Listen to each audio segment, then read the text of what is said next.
Committee സ്റ്റേറ്റിലുണ്ട്. അവർ scrutiny നടത്തണം, scrutiny കമ്മിറ്റിയാണ്. എന്നിട്ട് അനൗൺസ് ചെയ്യണം, എന്നിട്ട് മാത്രമേ കേന്ദ്രത്തിലോട്ട് അയക്കാൻ പറ്റൂ. ഇത്തരം എല്ലാ ക്രൈറ്റീരിയയും ഓരോ ഫയലിലും മാറി മാറി പോകണം. പിന്നെ ഉറപ്പായിട്ടും ഓരോ ഫയലുകൾക്കും പ്രത്യേക ടോപ്പ് പൊസിഷനിലേക്ക് ഇത് പുറത്തു നിന്ന് കണ്ട അഭിപ്രായം പറയാനുണ്ട്. പക്ഷേ ഉദാഹരണത്തിന് പുറമ്പോക്ക് പട്ടയം ഇവിടെ ഇതിൻ്റെ തൊട്ടപ്പുറത്തുള്ള പാക്കേജ് നഗരം എനിക്ക് തോന്നുന്നു 50 വർഷക്കാലമായിട്ട് അവർക്ക് പട്ടയമില്ല. ആ പ്രശ്നം ഇപ്പോഴാണ് പരിഹരിക്കുന്നത്. അത് യഥാർത്ഥത്തിൽ പുറമ്പോക്കാണ്. അത് കിട്ടണമെങ്കിൽ കേന്ദ്ര ഗവൺമെൻറ്റിൻ്റെ അനുവാദം വേണം. അത് കിട്ടണമെങ്കിൽ നമുക്കിവിടെ കൊടുക്കാം. കളക്ടർ തീരുമാനിച്ച റവന്യൂ ഉദ്യോഗസ്ഥന്മാർ തീരുമാനിച്ചു.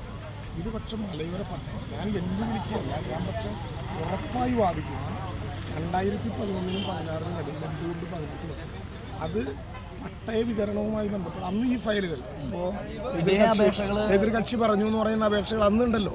അന്നുണ്ടെന്ന് വെച്ചാൽ എത്രയോ വർഷങ്ങളായി കൊടുത്താൽ ഇപ്പോൾ ഈ പറയുന്ന 80,000 1 ലക്ഷമോ 1.5 ലക്ഷമോ എത്രയാവട്ടെ അതെല്ലാം അന്നും ഉണ്ടല്ലോ. അന്ന് 18 പട്ടയം കൊടുത്തുള്ളൂ. അതൊരു ബ്ലോക്ക് ഉണ്ടായിരുന്നു. അത് ഞങ്ങൾ തീർത്തിപ്പോൾ 3000-ഓളം പട്ടയങ്ങൾ കൊടുക്കാൻ പറ്റി എന്ന് മാത്രമല്ല, ഇനി അത്താഴപ്പഷ്ടിക്കാരുണ്ടോ എന്ന് വിളിച്ചു ചോദിക്കുന്നത് പോലെ ഇനി വനഭൂമി പട്ടയത്തിന് സംയുക്ത പരിശോധന നടത്താനുള്ള ആളുകളുണ്ടോ എന്ന് 30 വർഷത്തിന് ശേഷം കേന്ദ്രാനുമതിയോടെ ഞങ്ങൾ വിളിച്ചു ചോദിച്ച്. അതെല്ലാം അപ്ലിക്കേഷൻ്റെ ക്രൈറ്റീരിയ അനുസരിച്ചാണ്. പാർട്ടിയുടെ ഒരു പ്രത്യേകത ഒരു കൈകാര്യങ്ങളും മറ്റുള്ള കാര്യങ്ങളും ഒന്നുമില്ല എന്ന് തന്നെ പറയാൻ പറ്റും. അല്ല, ഒന്നുമില്ല എന്ന് പറയാൻ പറ്റുമെന്ന് മാത്രമല്ല, ഇവിടുത്തെ ഈ മാടക്കത്തറ പഞ്ചായത്തിലെ ബ്ലോക്ക് പഞ്ചായത്ത് മെമ്പറായിട്ടുള്ള മീരാസുലി ഞാനാണ് പട്ടയം. ഈ പഞ്ചായത്തിലെ ഗ്രാമപഞ്ചായത്ത് മെമ്പറായിട്ടുള്ള സണ്ണിക്ക് ഞാനാണ് പട്ടയം. ഇപ്പോൾ മരിച്ചുപോയ പാണഞ്ചേരി പഞ്ചായത്തിലെ പീച്ചി വില്ലേജിലുള്ള ജോസേട്ടൻ ഞാനാണ് പട്ടയം. ആ ചേരുംകുഴിയിലുള്ള പട്ടയം കിട്ടിയവരിൽ മഹാഭൂരിപക്ഷവും കോൺഗ്രസ്സുകാരാണ്. ഞങ്ങളുടെ ആളുകൾ തന്നെ പറയും ഞങ്ങൾ ഈ പാർട്ടിയൊക്കെ ആയിട്ടും കിട്ടുന്നത് മുഴുവൻ കോൺഗ്രസ്. അത് രാഷ്ട്രീയമല്ല, ക്രൈറ്റീരിയയാണ്. ആരാണോ അതിന് അർഹതപ്പെട്ടത് അത് ഫുൾഫിൽ ചെയ്താൽ നമുക്ക് അവർക്ക് പറ്റും. നമ്മുടെ CM പറഞ്ഞ പോലെ ഓരോ ഫയലിലും ഓരോ ലൈഫ് തന്നെ വെച്ചിട്ട് തന്നെയാണ് നിങ്ങൾ ഹാൻഡിൽ ചെയ്യുന്നത്. അപ്പം ഇങ്ങനെയൊരു ഇത്രയും ഒരു ഹിസ്റ്ററി അല്ലെങ്കിൽ ഒരു ജേർണിയിൽ പോകുമ്പോൾ നിങ്ങളെ സ്വാധീനിച്ചിട്ടുള്ള ഒരു അനുഭവം ഈ പട്ടയുമായിട്ട് ബന്ധപ്പെട്ടു സ്വാധീനിച്ചിട്ടുള്ള ധാരാളമായിട്ടുള്ള അനുഭവം ഒരെണ്ണം പലതും പറയാൻ പറ്റും. ഒന്ന് ചൂരൽമലയാണ്. അതിലേക്ക് കടക്കുന്നുണ്ടെന്ന് വേണ്ട നമുക്ക് നമ്മുടെ മണ്ഡലത്തിൻ്റെ കാര്യത്തിലേക്ക് എനിക്ക് ഏറ്റവും ഹൃദയഹാരിയായി തോന്നിയ ഒരു പ്രശ്നം, ഞാൻ ടൗൺ ഹാളിൽ പട്ടയം കൊടുക്കുകയാണ്. ഞാനുണ്ട് ബിന്ദു ടീച്ചറുണ്ട്.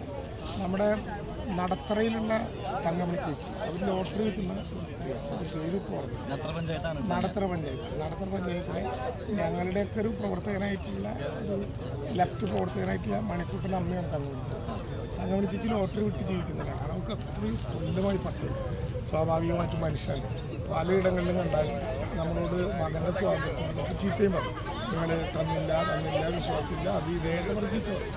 ഞാൻ ടൗൺ ഹാളിൽ പട്ടയം കൊടുക്കാൻ ഞാനും കുട്ടിക്കും കൂടി നിൽക്കുമ്പോൾ താഴത്ത് തന്നുകൊണ്ട് ഞാൻ വിചാരിച്ചു അതുപോലെ നിങ്ങൾ ചിലപ്പോൾ പരസ്യമായി പത്രക്കാർക്കിടയിൽ വെച്ച് ചീത്ത പറഞ്ഞാൽ തങ്കമണി ചേച്ചി വരുന്നുണ്ട്. ഞാൻ ബിന്ദു ടീച്ചർ പറഞ്ഞു ടീച്ചറെ പണി വാങ്ങി തങ്കമണി ചേച്ചിക്കുള്ള പട്ടയത്തിൻ്റെ എല്ലാ ഫയലും അത് വലിയൊരു പ്രശ്നമാണ്. ബാക്ക്ഗ്രൗണ്ടിൽ നടക്കുന്ന കൊടുത്തിട്ടില്ല ഇതുവരെ എന്താവും പ്രശ്നം എന്ന് വിചാരിച്ചിങ്ങനെ നിൽക്കുകയാണ്.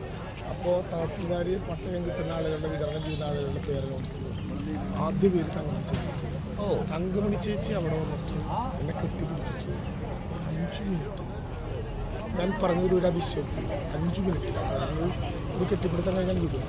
അവരിങ്ങനെ എങ്ങനെ ചെയ്യാം. അവരെന്നോട് പറഞ്ഞു മോനെ ഇതുവരെ ഞാൻ എന്തെങ്കിലും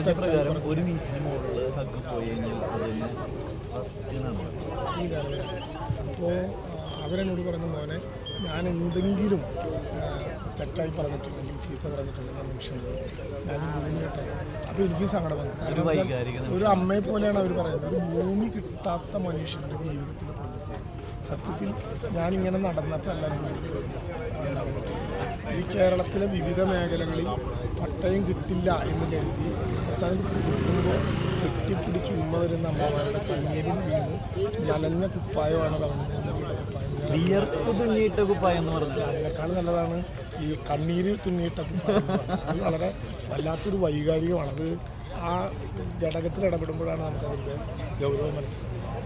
ഈ കഴിഞ്ഞ 10 വർഷത്തെ MLA എന്നുള്ളൊരു ബേസിൽ അഭിമാനിക്കാവുന്ന 1-2 ഉറപ്പായിട്ടും ഇതൊക്കെ ഞാൻ പ്ലസ് ആണ് ചോദിക്കുന്നത്.